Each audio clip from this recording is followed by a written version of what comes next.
morning. This is a Lancashire and Yorkshire Railway Class 5 242 tank engine steam locomotive. Do not get this confused with the BR Class 5. The BR Class 5 is a small diesel locomotive. The Lancashire and Yorkshire Railway Class 5 is a tank engine. These were built from 1889 until 1914. They were withdrawn in 1961 and they made 64.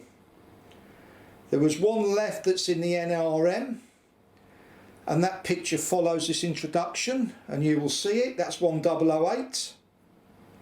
It doesn't run, but it's actually at the NRM in Yorkshire. This particular locomotive is Bachmann model 31170. In real life it was built on the 31st of January 1897 and it was withdrawn on the 31st of July 1956. On this one we've had a crew, and the coal I've just put on the coal that came with it. The coal that came with it isn't too bad, but when you've got real coal on all the other locomotives it looked a bit chintzy. Anyway, I hope you enjoy seeing this locomotive run, and thank you very much for watching. Just one point to add: the model centre, as of the 5th of August, are selling these for something like £65, which is an absolute bargain. So that's of the 6th of August 2021. It's a bargain. High detail, detailed cab, a real quality locomotive. So if you're looking for a tank engine that's good value, looks good, good detail, runs well, you can judge for yourself after you've seen this video. Thank you for watching.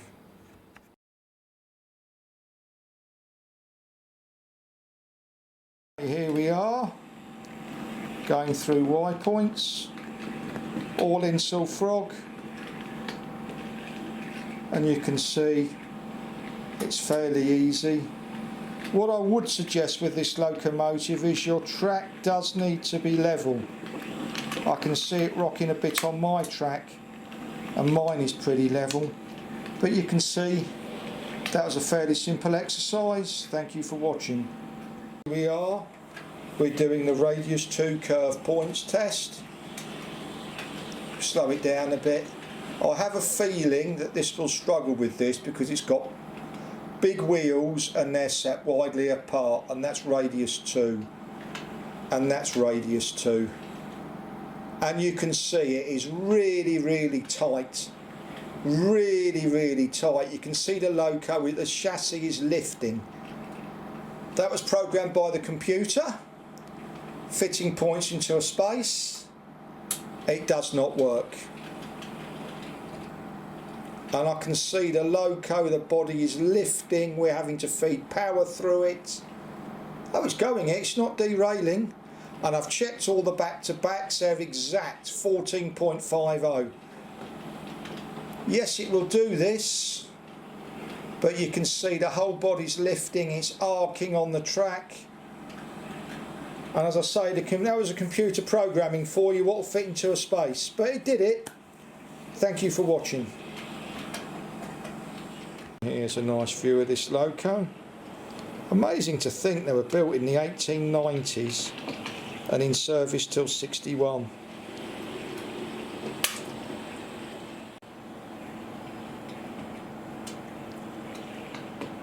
And you can see over sensible track this loco runs really nicely. And here we're going to see the locomotive. We got it pulling vintage carriages, bird cages, Bachmann ones,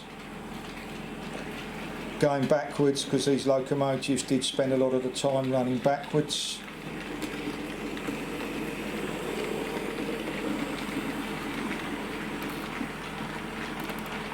And you can see it runs really nice.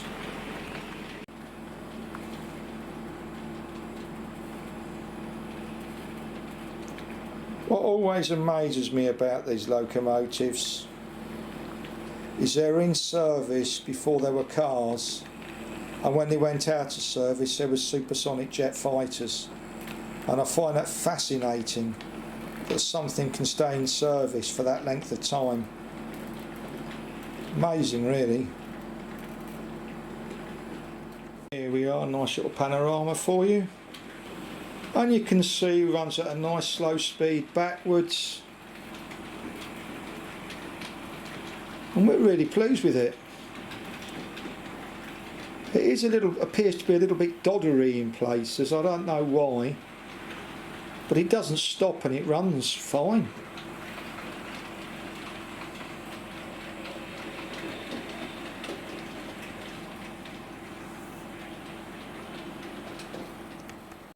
Here we go around the wall loop.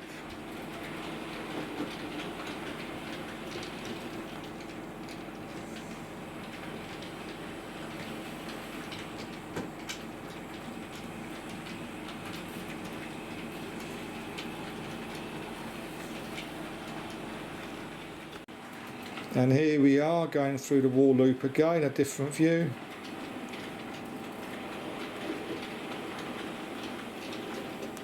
Hopefully you can see it's just a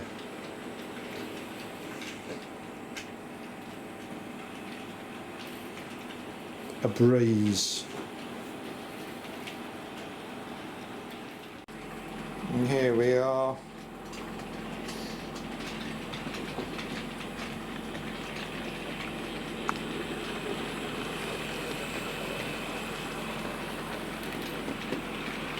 And you can see it's faultless. We come up the straight and you can see it's pretty good.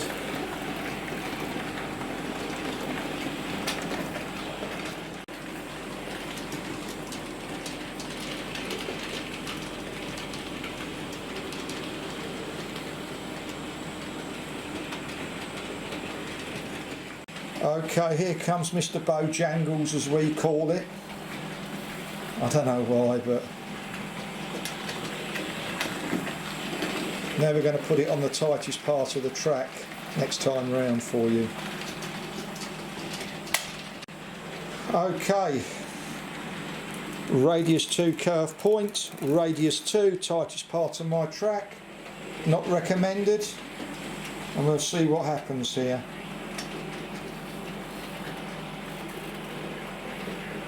I'm not even sure the coaches will do this.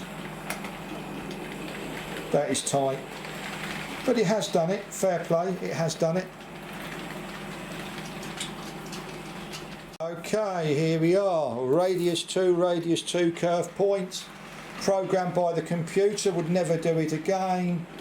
And that is tight. You can see the Loco is squirming on the track, but however, it does do it. And we've got it pulling early bird cage carriages again, different colour, so it gives you an idea how you would run this. And with the red pinstripes, I suggest aesthetically that the red carriages go with it a lot better, because it's red and gold on the Loco and the carriages are red and gold as well. Thank you. Okay, here we're coming up our Licky incline. I'm calling this Loco Mr. Bojangles. It's our nickname, it's not the name of the Loco. So please don't anybody try and buy a class 5 steam engine called Mr. Bojangles, because it is not called Mr. Bojangles. It's because it shifts and squirms around on the track. But it runs nice. I'm laughing, but it does. It runs really, really nicely. Okay, we're putting up our longest straight now. It's going through 1, 2, 3, 4, 5 points. All Pico Insel Frog points on this model railway.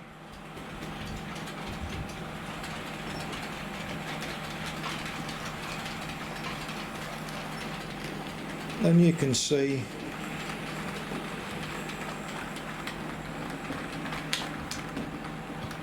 it runs really, really nicely.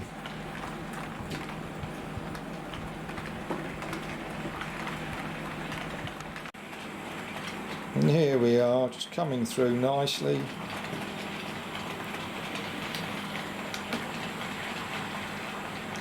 And we can't really fault it.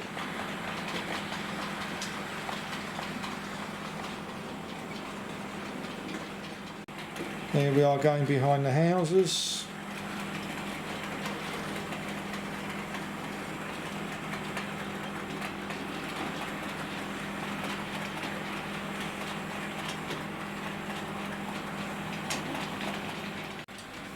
Okay, here we are, you're going to see it going through stringline points. It's easy. Now it could be jiggling around a little bit because of appendages dropping down from the Loco, it could be the brake rods, but it doesn't stop, it runs nicely, it runs smoothly, so I'm not overly worried about that. Ballast on my track probably, I'm not really sure, but as long as it runs okay, I'm not going to waste my time investigating. And here we are running at what I suggest is an express speed for this locomotive.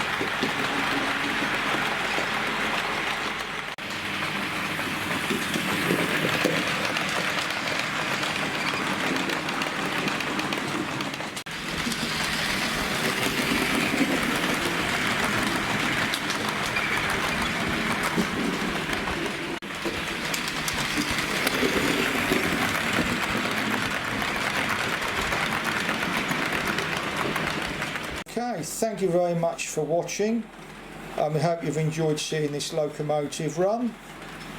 I don't know if you can get a chip for this with sound, I don't know. But I'm not going to worry about that, I'll be running it in analog. Again, thank you very much for watching. Thank you.